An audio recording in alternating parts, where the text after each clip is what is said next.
दीवार पर टंगी सास। पंजाबी में कहावत है, सास चंगी होवे या ते दीवार ते टंगी होवे। संगीता की शादी भी एक ऐसे ही घर में होती है जहां उसकी सास दीवार पर टंगी होती है।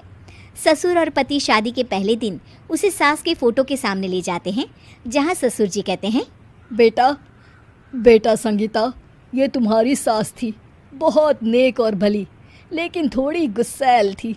गुस्सा आने पर सब तहस नहस कर देती थी, पर अब ये इस दुनिया में नहीं है। हाँ संगीता, माँ होती तो तुम इनकी कोई बात टाल नहीं सकती थी, वरना तो माँ घर में भूचाल ले आती।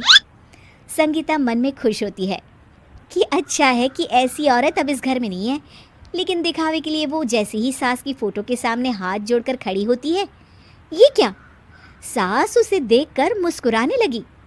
संगीता आंखों को मलकर एक बार फिर से देखती है, लेकिन फिर सास के चेहरे का भाव, भंगिमा यानी एक्सप्रेशन बिल्कुल बदले होते हैं।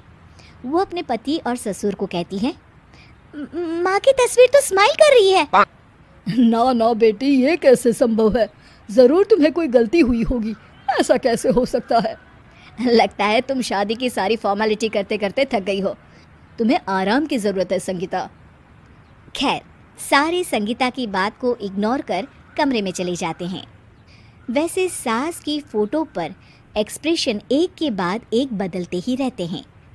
सुबह होती है, पति और ससुर को काम पर भेजकर संगीता कमरे की सफाई करने में लग जाती है कि तभी उसे आवाज़ आती है, टेबल ठीक से साफ करो।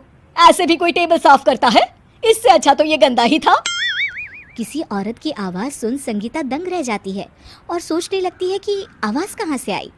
आवाज़ को नज़रअंदाज कर वो फिर से अपना काम करना शुरू करती है, लेकिन इस बार तो आवाज़ बिल्कुल उसके कान के पास से आती है। मेरा घर है ये, जब तक मैं थी चमका कर रखती थी, हर एक चीज शीशे की तरह थी। तुम्हें तो ना सफाई आती है ना कुछ पता है। क्यों तुम्हें मेरे घर की जिम्मेदारी दे दी गई है? पता नहीं तुम में मेरे बेटे को क्या दिखाई दिया। मैं होती तो एक से बढ़कर एक लड़कियों की लाइन लगा देती। अब संगीता को समझने में देर नहीं लगी कि ये आवाज़ किसी और की नहीं बल्कि उसकी सास की है, जो दीवार पर टंगी है।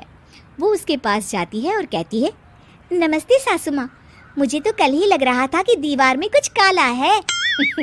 वो दीवार नहीं, दाल होती है पगली। सही पकड़े हैं सासू माँ। तो क्या हो गया आपको जो आप यहाँ भी चैन से नहीं बैठी हैं? सुना मैंने आपका व्यवहार काफी गुस्से वाला था। चुप रह तू, ज्यादा बकर बकर ना कर। घर का काम करना तो आता नहीं, आई है मुझसे बहस करने। हाँ देखिए सासू माँ, मैं आपसे साफ साफ कह देती हूँ, मुझसे पंगा लेने की कोशिश मत करिएगा। तभी पीछे से संगीता का पति आता है।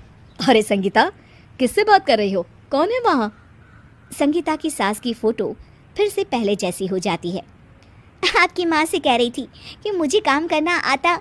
अरे संगीता, माना सास के ताने हर बहू को अच्छे लगते हैं, लेकिन यहाँ तो माँ है ही नहीं, तुम तो फोटो से ही। तुम भी लाजवाब हो संगीता।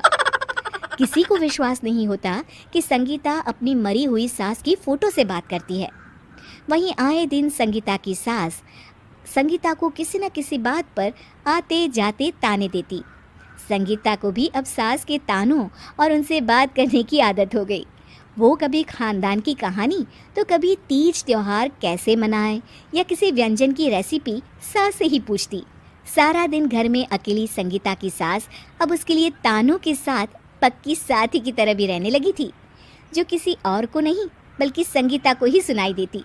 तो देखा आपने, सास बहू का रिश्ता हर रिश्ते से ऊपर होता है, फिर चाहे वो खट्टा हो या मीठा।